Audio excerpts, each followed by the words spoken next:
I'm the reason my best friend got kidnapped, and I'm not mad about it. So I met this guy off Discord named Carter. I vented to him about the issue a little bit, and he said he could solve this little dilemma for me. He sent me an address and told me to have her go there and he'll handle her. I asked her how he would, and he wouldn't tell me. I got a little scared, but I ended up going through with it anyways. So I went up to Sophia one day and I told her that Adrian wanted to meet her at this specific address for a little date. She asked me how I managed to do it, and I said, I don't know, you're my best friend, so I'd do anything for you. And she fell for it. That was a total idiot move. Like, seriously, meeting in the middle of nowhere? So Sophia ended up going, and I texted her a couple of times, but she never texted back. I asked her parents where she had went to pretend to seem like it wasn't my fault, and they were panicking. I felt pretty bad, but no one suspected me because I was volunteering to help find her. It's still been 3 years and I don't know where she went. I don't know what Carter did and I don't really care. So am I in the wrong? Let this girl know in the comments down below. Am I wrong for asking my boyfriend to charge his family member for fraud? Backstory: I, 27 female, and my boyfriend, 34 male, have been together for 5 years and have worked really hard to save for a house. The house won't be built until the end of 2022. Last week, we received some shocking news when my boyfriend's credit score came back as being bad. There was activity on the statement that was 100% not his and a credit card that has gone into default over the last 6 months. This credit card was originally my boyfriend's, but he swears he closed the account and canceled the card in mid-2019. Long story short, we discovered that a family member that was living with him a few years ago had gotten a hold of the card at some point and has been using the card on and off since 2019. They defaulted on payments in early 2020 but paid this off, then defaulted again in December of last year, and the account is still in default with over $5,000 in owed charges and late fees. The family member had diverted these to their address.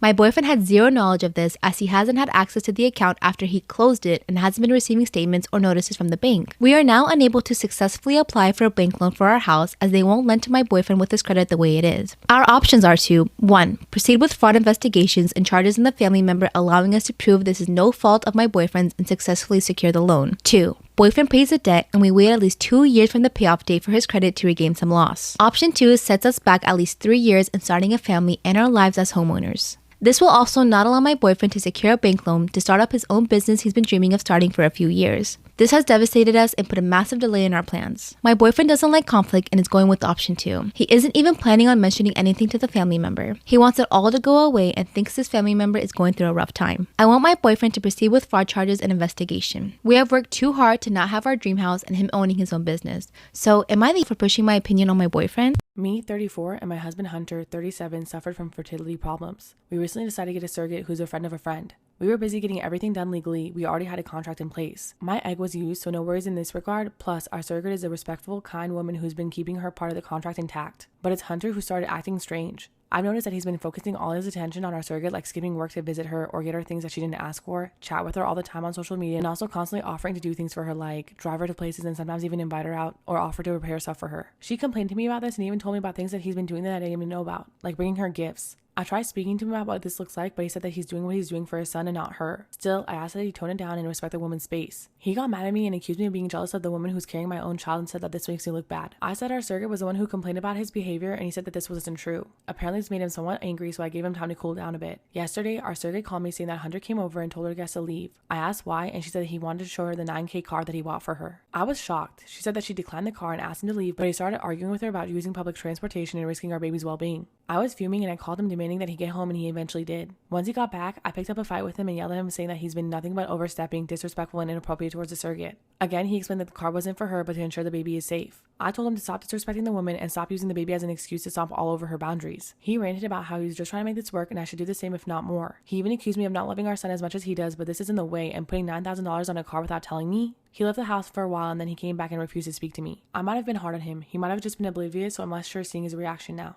Caught my husband making out with another man on our honeymoon and I'm refusing to give him a divorce. My husband and I met on a blind date. Friends had set us up and they made him sound like a Greek god. And he kind of is. He's super tall, attractive, Greek, tan. His dream is to become a politician and he owns several businesses. I own my own marketing agency and we're both addicted to work. We're literal workaholics. When we went on our first date, I was so surprised to see how much we had in common. Both super work driven. We also found a lot of the same things funny. This was such a relief to me because I'd never been on a blind date before. And we talked about a lot of stuff, including our divorce sexy preferences. He told me he only liked women and I was like, okay, cool. And I told him, of course, I only liked men. He actually ended up going on a total of 15 dates before he asked me to be his girlfriend. Everything just felt so amazing and right. We had amazing chemistry, he made me laugh, and we had a lot of fun in the bedroom. After a few months, he asked me to be his wife and I was so happy I said yes. He hired the best wedding planner in our city and we got to planning. We were both really involved in everything. The wedding was spectacular. We got married in the winter, so it was snowing outside. It was beautiful. We had an orchestra, amazing catering, so I was really happy. The day after that, we went on our honeymoon. Planned to go to several Greek islands. Our first stop was Santorini. I actually got in really good shape for the honeymoon. I had abs. I wanted to look as sexy as I could for him. A few days into our stay, we found this really cute cafe, and the server at the cafe was actually really handsome. Him and my husband got along really well. So well that I caught them making out at our hotel. Part 2 is up.